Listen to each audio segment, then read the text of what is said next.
Welcome to This Explainer. Today, we're diving into 3 brain-breaking facts covering clouds, twins, and time. Let's jump right in. We walk around every single day thinking we've got a pretty good handle on how the world works, right? Well, prepare to have your mind completely blown. We've pulled 3 specific facts from the source material today that are literally going to break your brain and just totally shatter your everyday intuition about reality. All right, fact number 1, the million-ton flying ocean. So let's start by looking up at something you see absolutely every day. Picture it. You're outside on a gorgeous afternoon, you look up, and there's this fluffy, innocent-looking white cloud just hovering right above your head. It looks like wispy cotton candy. It looks like it weighs absolutely nothing at all, just effortlessly drifting by on the wind. Well, brace yourself, because the reality of what's actually hovering over you is staggering. A single average-sized cumulus cloud actually weighs around 1 million tons. Let that sink in for a second. 1 million tons. To put that completely massive number into perspective, that is the equivalent weight of about 200,000 elephants, or roughly 2,000 fully loaded jumbo jets, just suspended right up there. That innocent-looking thing has an incomprehensible amount of mass. The source material actually states this perfectly. It says, it's basically a flying ocean. And honestly, when you look up at a cloud, you really aren't just looking at a puff of empty smoke or some light mist. You are looking at a literal ocean's worth of water mass, casually hovering right over your neighborhood. We kind of need to totally reframe how we see the sky. It's not empty space, it's this vast, invisible, suspended sea. Which, naturally, leads us to a pretty obvious and, honestly, slightly terrifying question. If there's a literal ocean of water hovering directly over your house right now, why doesn't it crush you? Seriously, why doesn't 1 million tons of water just plummet and flatten absolutely everything in its path? While the only reason we survive this flying ocean on a daily basis is because of science, specifically the principle of density. See, density is what keeps the mass of that cloud spread out enough so it can float safely in the atmosphere. That 1 million tons of water isn't clustered into one giant, super dense water balloon waiting to drop. It's spread out over cubic miles of sky, broken down into microscopic droplets that are so incredibly tiny, the overall density of the cloud is actually lower than the dry air right beneath it. Because it's spread over such a massive volume, the weight is distributed safely, letting it gently float instead of crushing us flat.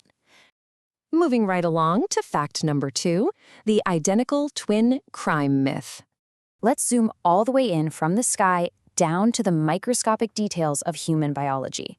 When we think of identical twins, we generally assume absolutely everything is a match, right? Identical DNA, identical faces, identical traits. But here is the kicker. Despite having the exact same genetic blueprint from the moment they are conceived, if you compare twin A and twin B, they end up with completely different fingerprints. So how on earth does that happen if their DNA is exactly the same? Well, it turns out things get incredibly chaotic in the womb.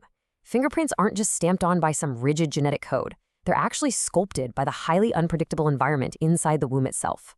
We're talking tiny, microscopic variations, like the flow of the amniotic fluid, the exact position of the umbilical cord, slight fluctuations in the mother's blood pressure, or even subtle differences in how fast their bones grow.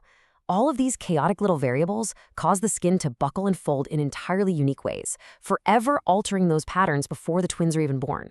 Which means, bad news, you still can't blame your crimes on your twin. Nice try, though. Because your fingerprints are so uniquely yours, forged in that chaotic environment of early physical development, not even your exact genetic clone can take the fall for a fingerprint left at the scene. And finally, fact number 3, Earth's ever-lengthening days.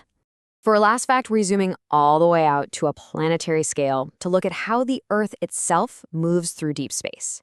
And here is a massive and kind of unsettling planetary reality.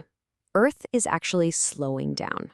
We usually think of our planet's rotation as this perfect, infinite constant, like a cosmic clock that just never wavers. But that's an illusion. The spin of the Earth is actively dragging, and it's slowing down over time. The really crucial part here is the incredibly precise rate of this change.